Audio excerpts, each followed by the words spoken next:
Welcome to the Codcast.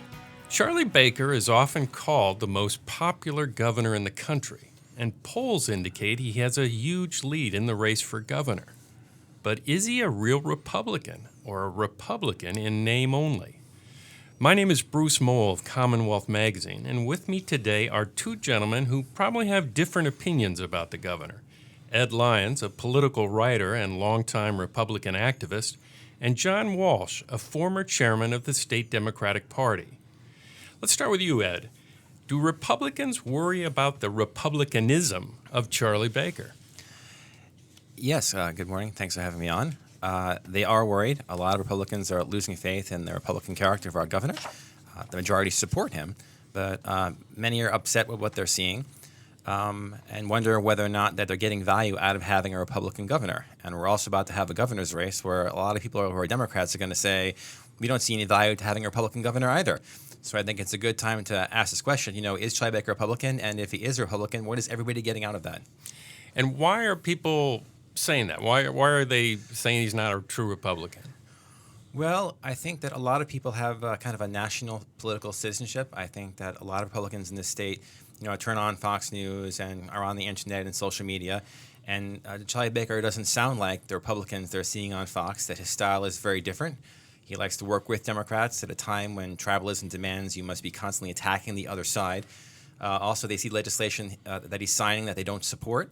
And they don't think that he's fighting for their values. So, a lot of Republicans don't like Charlie Baker, and a lot of the ones that do really wish that he was more of a Republican as they define the word. So it's a significant problem. This caused a disaster at the convention where Scott Lively got on the ballot. There's all kinds of symptoms of this. So he has majority support, but a lot of Republicans are very disappointed, especially in the light of the grand bargain being signed and everything else. So there's a real kind of, a down feeling about Baker among a lot of Republicans.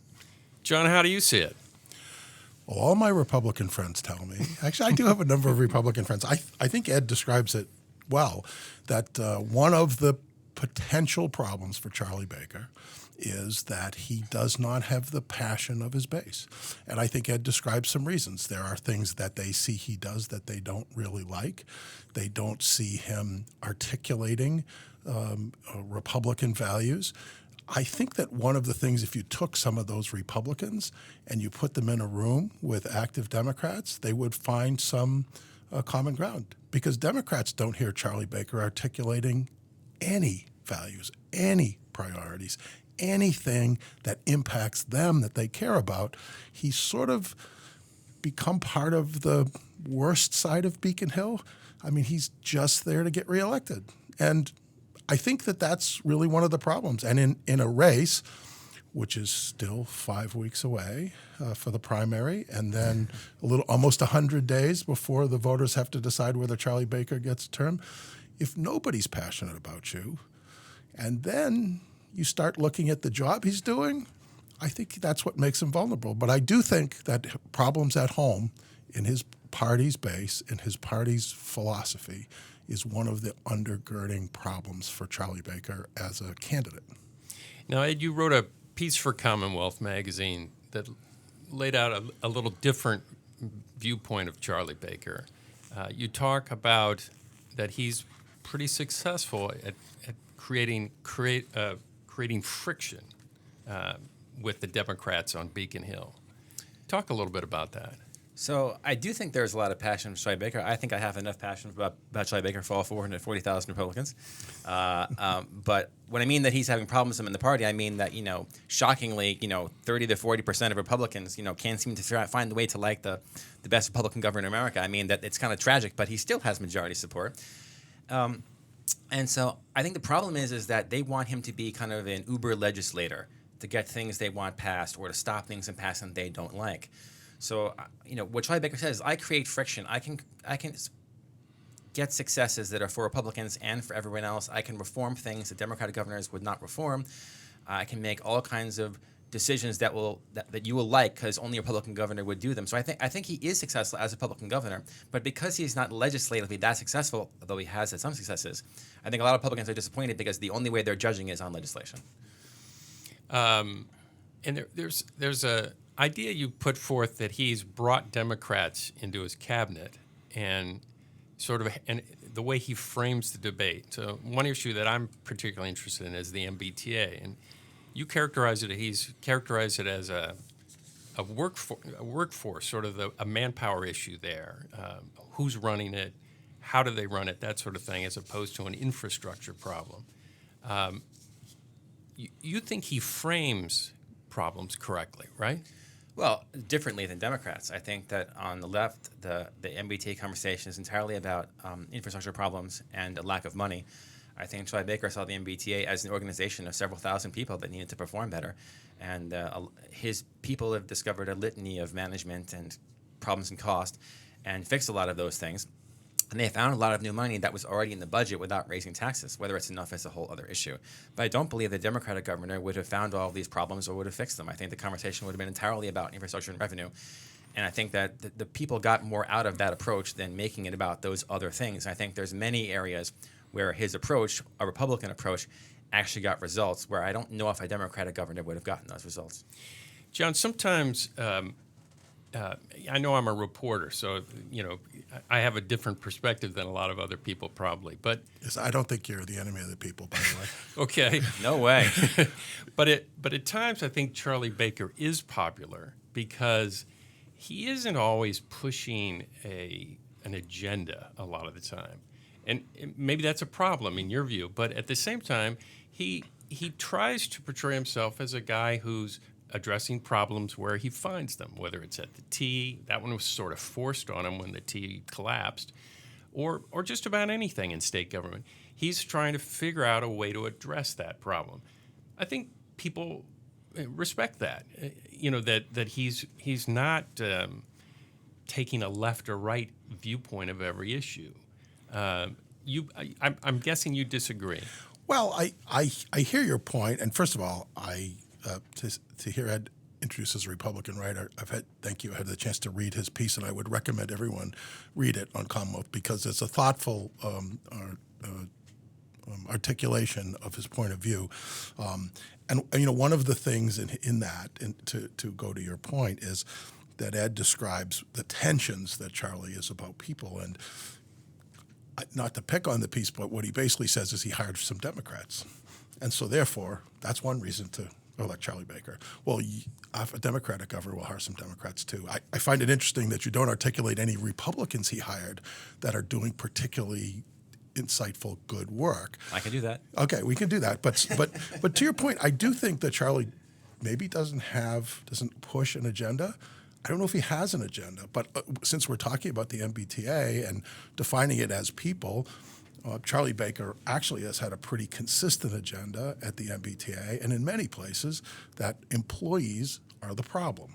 So we had the legislature, which I wasn't happy with, gave him sort of carte blanche on privatization with the exemption from the Pacheco law.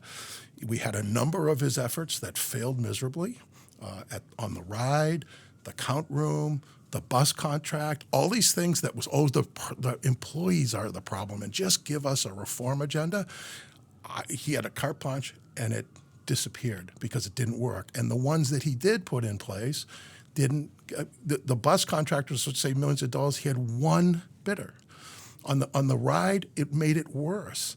Apparently some people in the counting room weren't working so hard. They hired a firm and they stole the money in the counting room. So this idea that Baker thinks that the workers are the problem, and I understand what Ed's saying, that Democrats would define it as an issue of capacity, as an issue of resources. Charlie Baker's traffic is the most constant way people interface. We're choking on it. This legislative session just ended. No efforts on transportation. No, I don't mean any results. There's no governor's agenda when people are stuck. We have the worst commuter rail system in America. We have a T that's collapsing. Some of the wonderful Democrats, like Stephanie Pollock, who I personally like, says that what they're doing at the T is fixing things that people can't see. And it'll take 20 years. So if you're stuck in traffic, don't worry. Governor Baker's got a 20-year plan. You'll be all set in 20 years. It's just time. I hear the point that Governor Baker's popular, and you can frame it that he's not driving some particular political agenda. I don't think he's driving any agenda. And there are big big structural problems that need addressing. And with the end of this legislative session, with no governor leadership, education, healthcare, traffic and transportation, opioid solutions are left undone because of Charlie Baker's sit back and love his poll numbers kind of governing. Couple things on that. As long as you bring up congestion, I'd like to hear your thoughts because this session there was it's still not quite over, but the legislature proposed a pilot project to test whether reducing tolls on the turnpike at certain times of the day, off-peak times, might pull people out of peak times and reduce congestion during that time. The governor didn't want that. He wants to do a study of the issue. And it recalled for me a couple years back, there was also a provision in that was being debated on Beacon Hill to seek federal funding for a study of a vehicle miles traveled, a VMT fee. Baker wanted no part of that either. Ed, is that a signal to that base that I'm going to fight anything about tolls and fees and that sort of thing? Or is it, because it seems to run counter to his, I'm going to experiment, I'm going to figure out the best way to do something. Because these were just tests that wouldn't cost anyone anything. They were voluntary. It just struck me as odd from all angles. Well, I think that the governor does like to experiment. I think that doesn't mean you try every experiment. Stephanie Pollock did say that this is sort of an odd way to try to do congestion pricing in terms of the toll thing, and she wasn't sure, and it would also mean less money for a system that needs more money. So they just weren't sure about it. I think that the vehicles mile thing is very controversial in terms of, how would you track that, privacy concerns with the data.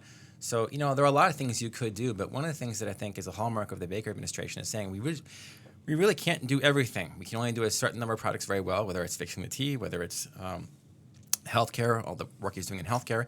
You can't do everything. This will cause the Democrats to say he's not doing enough. That's fine. They will continue saying that for the next, few months.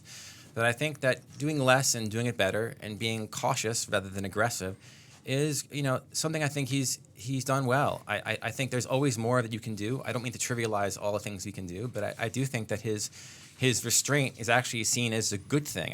People saying that he's cautious. Cautious is not a pejorative word.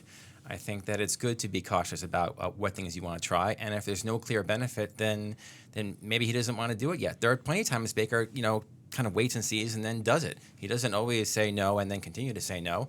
I think his agenda is he has an agenda, but it's pretty nonpartisan. It's not that he doesn't have an agenda. He cares very much about schools and communities and transportation, but he's not pushing sort of a partisan edge to it the way you'd see in California or New Jersey or Texas. So it doesn't have a partisan feel. Therefore, people who are real partisan maniacs don't think it's an agenda because they're used to seeing things expressed in a very partisan way, and he doesn't do that, even when I think he is subtly being partisan about how he frames that agenda. Boy, if I could say, listen, one of the big issues we have in Massachusetts is lack of focus on driving into and supporting and reinforcing our biggest asset, which is an educated workforce. Ed, in all honesty, I don't know what Charlie Baker's agenda is on education. I know it started off as a massive effort to privatize public schools with a ballot question that he put his own resources, his own face and voice, his own resources and money, the resources and money we come to find out of some of his closest employees, into an effort to really hurt local schools. That's my opinion of it, and the voters overwhelmingly agreed. I know that before Charlie Baker arrived, we had 2 years in a row with tuition freezes at UMass. Tuition has gone up every year. Fees are going up every year. Student debt's going up every year. Bipartisan study, so it showed that we're $1 to $2 billion underfunding K through 12. We couldn't make any steps on that because the governor doesn't lead. I agree, education's thing. I guess I would accept you say Governor Baker cares about it, but the only evidence I see is a massive push to privatization through charter schools that was overwhelmingly examined and rejected by the voters. And since then, nothing except no new money, higher debt on students, more layoffs in local schools, $17,000 to get early childhood education, and the governor's agenda is nonpartisan. It's non-existent, never mind nonpartisan. I just don't know what it is, he doesn't want to talk about it. And honestly, as I don't want to I'll take a little hit for the Dems. I don't think the Democrats are pushing them very hard on it either. But that's a big problem. I hear they're in control of the legislature, but that may be a rumor.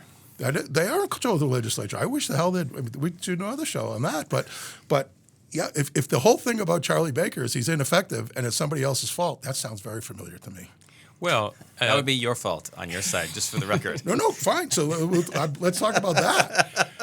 But this issue of the legislature is an interesting one because we saw the dysfunction of the Democratic-controlled legislature this past week.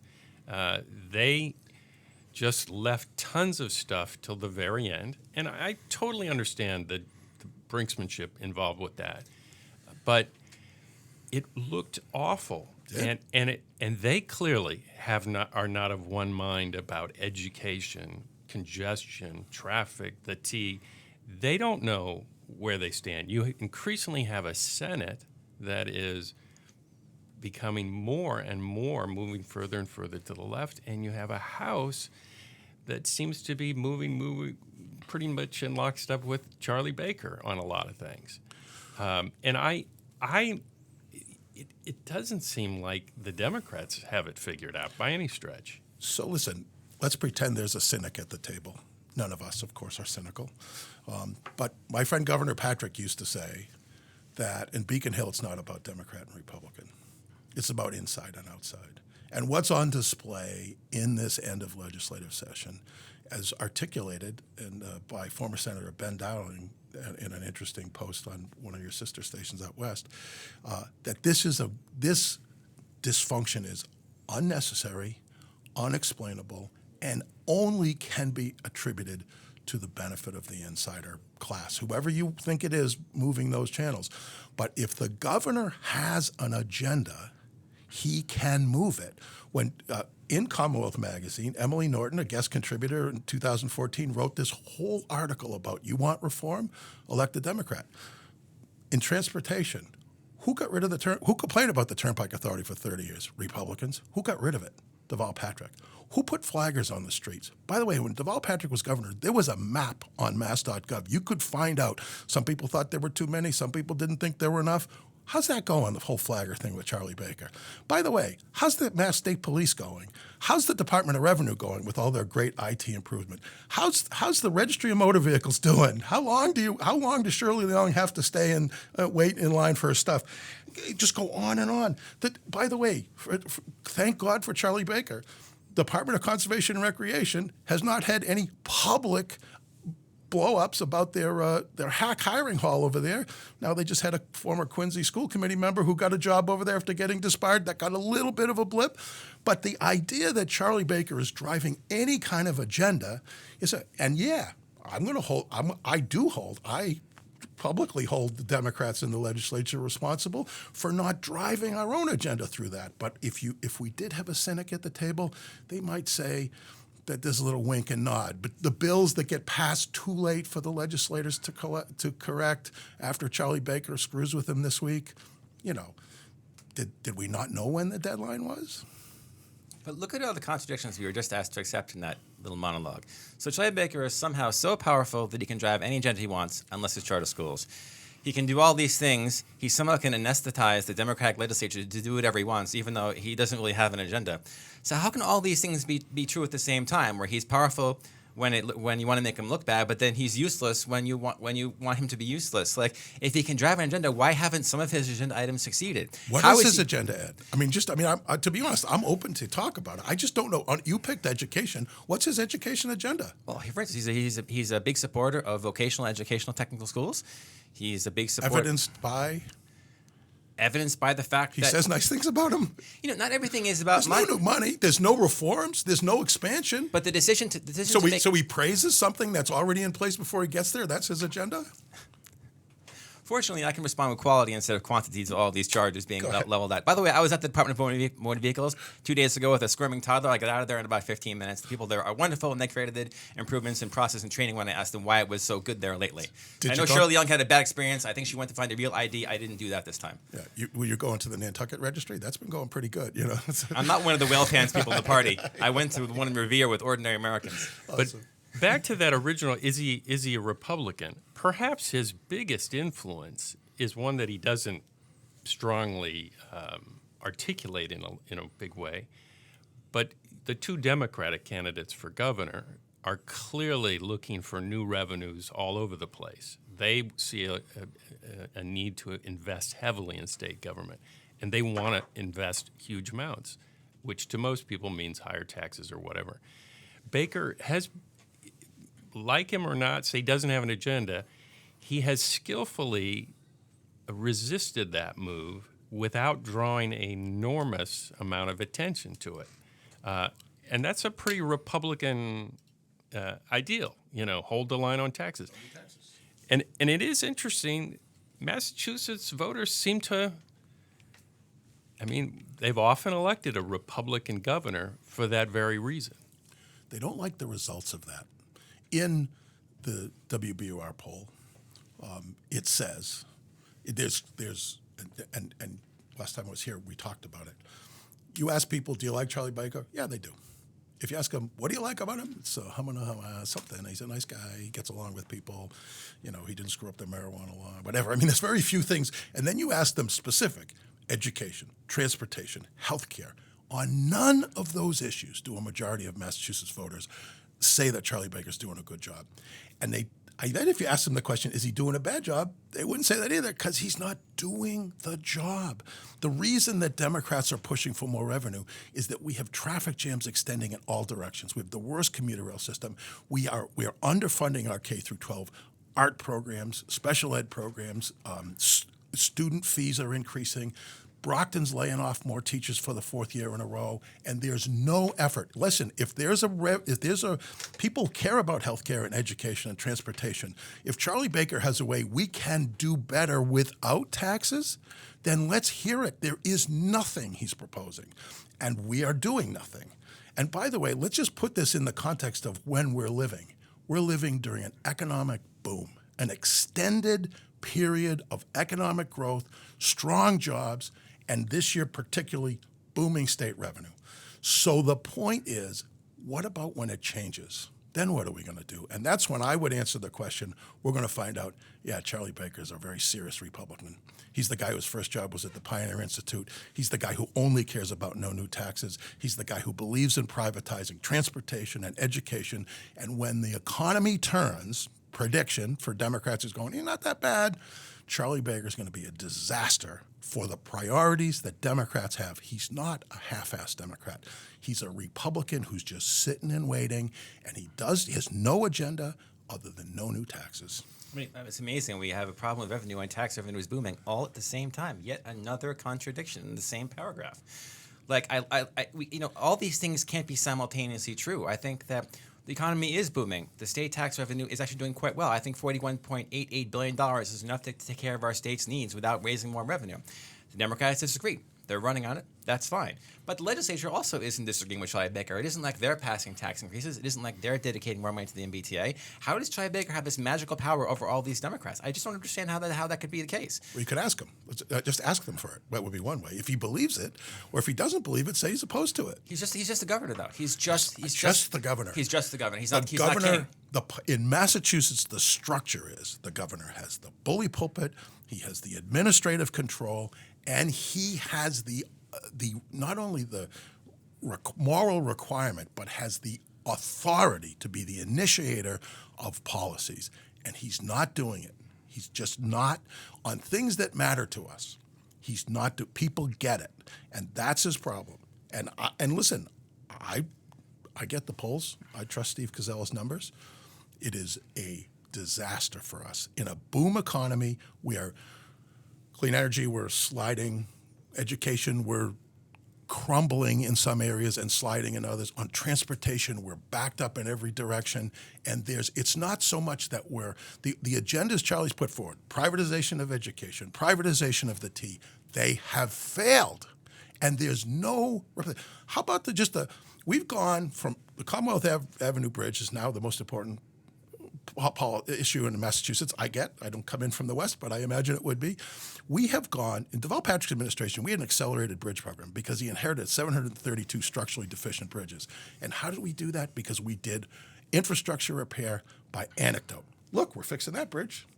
The That accelerated bridge program expired last year. There's nothing to replace it. We're back to, look, we're fixing the CommonWealth Ave bridge. Look, we're fixing that. The structural deficit and that is going to get worse because we're not putting it together and putting a plan together. He has no agenda. He is a guy who does nothing, and so that's popular in good times. So, Ed, I don't know if I agree with the view that he's doing nothing at the T, but... I mean, the Communist Union doesn't seem to think so. They're the ones who'll tell you quite strongly what a Republican that he is. No, but... They signed a deal with him.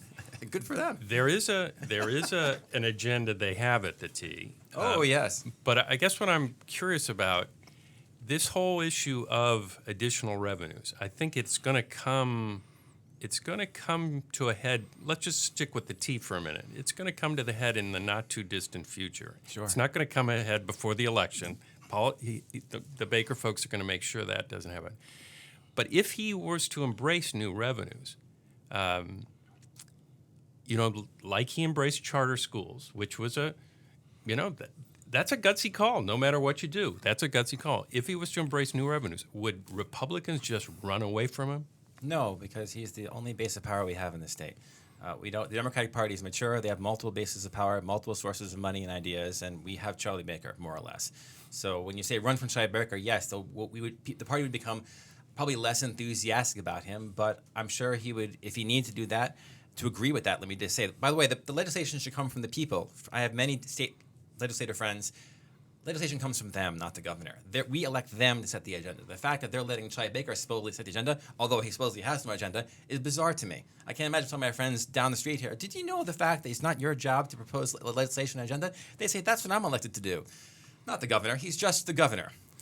Yeah, anyway, but to your point, that I think that... But the governor is saying we don't need new revenues on the T right now. Yeah. Just periodic fare increases and what have you. I don't think that's going to be able to hang on for much longer. But look how far it's gone. Like I said in the agree. podcast 3 years ago, there's no way we're going to make it a few more years without new revenue. This year they're going to hit the state of good repair number with $780 million for the first time ever. We're finally going to keep up with the backlog. We haven't been able to do that in many years.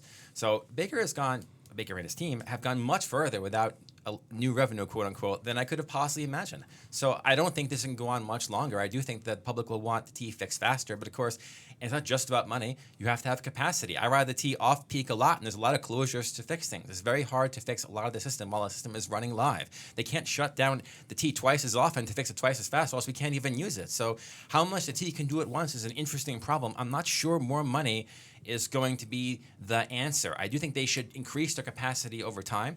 But I don't know when it will come time for new revenue. When it becomes obvious, maybe Governor Baker will support it. Maybe the legislature will vote for it and override Governor Baker and make it so without his approval. It's not all up to him. I agree with that. And one, I know we must be getting close on time, but to reinforce one of the things Ed starts with is speaking to my Republican friends. How's the state of the party having Charlie Baker as your leader? Other than governor and lieutenant governor, where are you competitive? Where are those places you're taking these nasty Democrats on and got a chance to beat them? Where's the party investing in that infrastructure? They're investing in Charlie Baker in order to get him reelected. And all these terrible Democrats in the legislature, most of them, they're going home for the summer.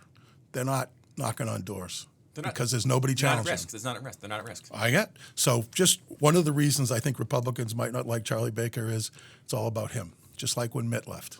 And when Charlie decides to go, the party's going to be in the same mess it's been in. I am in favor of competition. I'm not responsible for getting the Republicans to compete. I think the reason that the party doesn't compete as Republicans, because they have no ideas.